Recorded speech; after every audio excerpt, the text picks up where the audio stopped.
Welcome, friends, to the new Unit 3, where we are going to discuss technological environment and international environment. And today we are going to start with lesson 1 on technological environment. So, in this unit, we'll be talking about in detail about the technological environment, then intellectual property rights and import of technology, appropriate technology and transfer, and then we'll focus on international environment, foreign direct investment, multinational corporations, World Trade Organization, and foreign trade. We'll also discuss dumping and anti-dumping measures, and we'll try to take up a case study towards the end of the unit. So today, the learning objectives for lesson 1, which is technological environment, are two things: impact of technology and technology policies of India. So let us talk about the impact of technology because it is very important to understand how technology affects any country.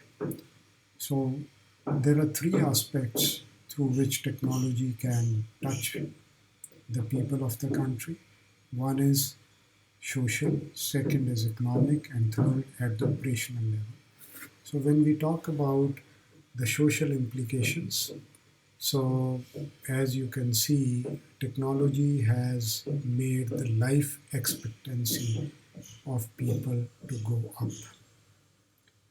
Similarly, there are a lot of social changes, social systems which are affected by the technology. And socially, how we live, how we behave, how we interact.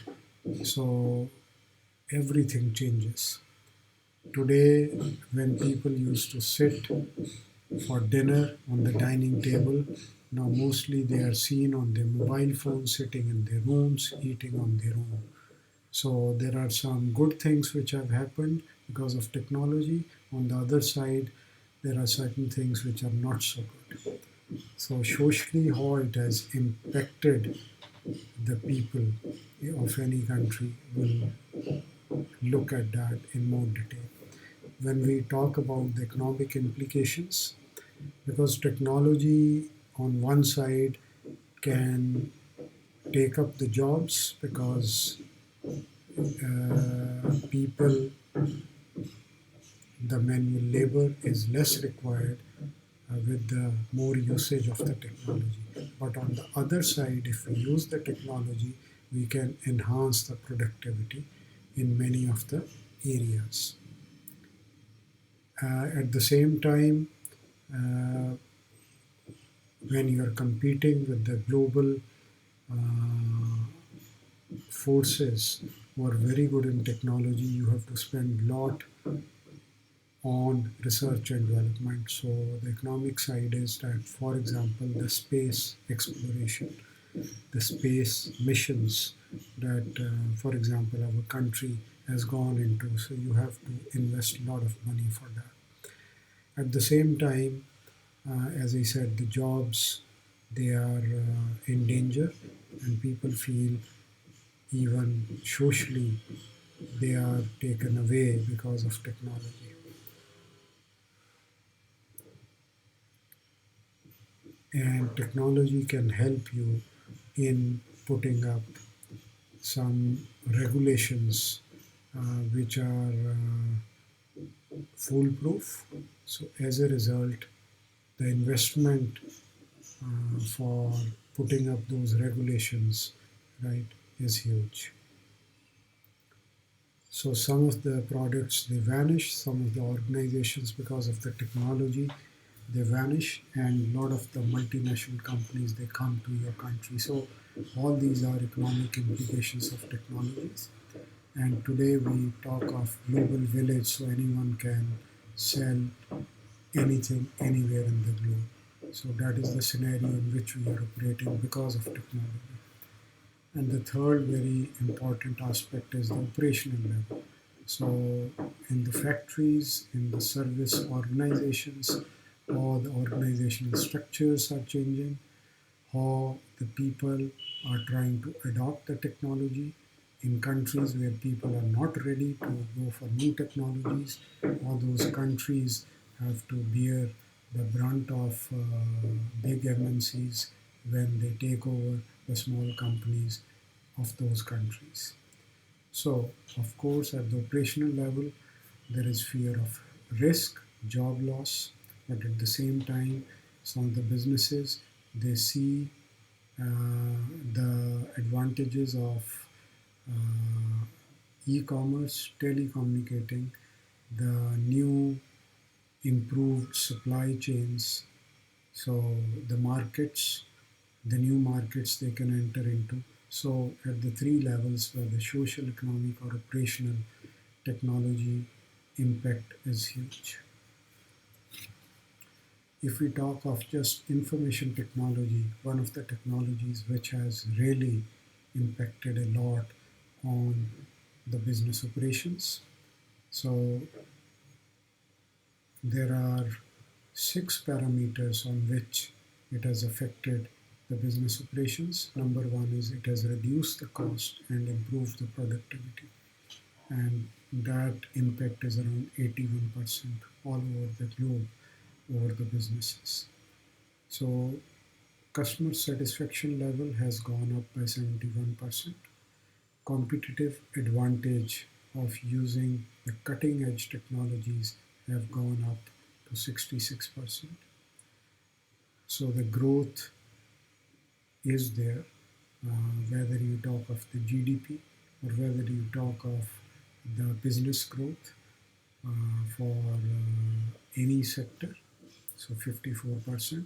Supply chains have become more improved and more global in nature, 37% improvement, and global expansion has taken the front seat, and around 16% rise all over the globe in for the companies to expand to the global markets.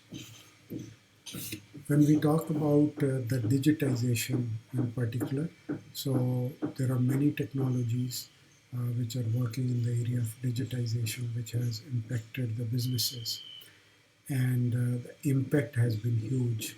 If I talk of five such technologies in the digital world, number one is the business intelligence, so which is replacing the role of managers or adding on to the role of managers where they can make better decisions. Internet of Things, as you all know, augmented reality, where you become part of the reality and you feel as if you are sitting in that world which you are trying to see virtually. Blockchain. Blockchain is something which is coming where everything is getting decentralized and deregulated. So one of the biggest product of blockchain is the cryptocurrency or Bitcoin. So how they have affected, if I talk of cloud computing, 68% impact, business intelligence 65%, so digital payments 54%, and cybersecurity 53%, Internet of Things 50%. So Bitcoin, etc., when we talk of cryptocurrency, is at its lowest, which is 14%, but it is increasing very fast. Now, there was a survey in the most innovative country of the world, that is USA. So all the top CEOs of all the big companies, especially the four tech giants we have been talking about. So they were gathered and they were asked at what they think, at which transformation, right, uh, is going to take the businesses to the next level. So what are the trends which are going to transform their business in the next 5 years? This survey was done in 2014, and when they reviewed, it was exactly true what the CEOs were looking 5 years back in 2014. So they were asked, and 86% of the CEOs said the biggest trendsetter would be the technological advances. The second is the demographic shift. And the third is, as the people move from one place to the other, third is the global economic power. So, which is going to be the global economic power at the top. So it is shifting a lot. So China is taking a strong role over there. So the fourth one is, I would say 39% is the resource scarcity and climate change. That is going to affect the businesses in a big way. And the number fifth is urbanization, the way the people are moving from rural to urban areas. That is going to impact the businesses in a big way. So, but the most important factor they said is technological transformations which are happening. So, in terms of the social impact, I would say there are three factors which technology has. And number one is the life expectancy. Number two is the education and literacy rate, which is going up because of the technology. And third is, if you want to talk about the per capita growth in terms of the GDP. So people now, most of the people have mobile phones. So that is one of the social impact of technology, good as well as bad. And today, what is happening is the safety of the people, the public health, because if there are any natural disasters which are going to come, so technology is able to give early warning and try to provide the security to the people during such natural calamities. So, as a result, I would say the public health and security has been skewed as a big social impact of technology. If we talk of the workplaces, so in the workplaces, there is a new dynamics.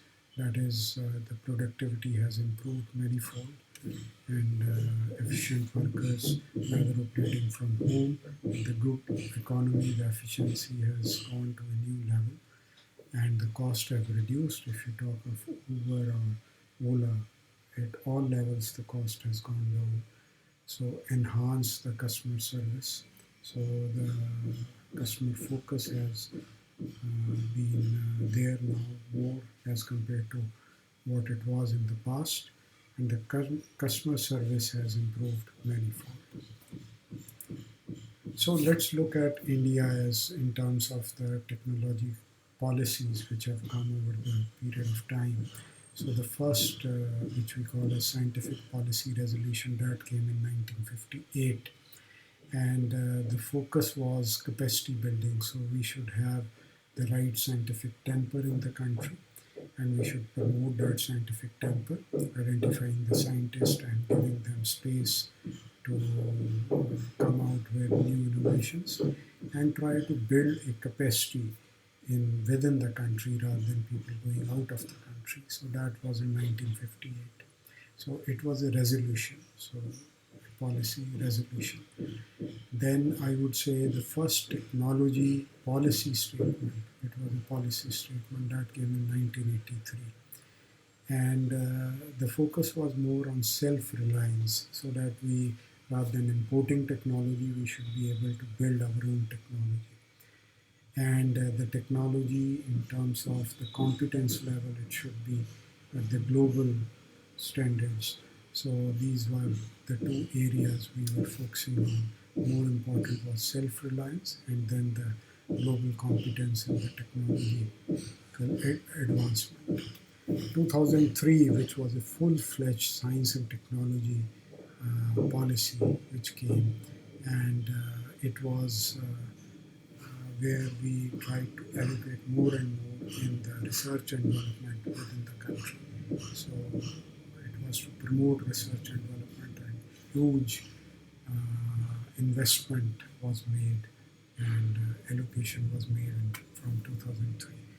Then in 2013, they said that the science technology should give rise to innovation, because the new innovative ideas, the new innovative business methods and processes should come up, and science and technology should be at the back end to give rise to such innovations.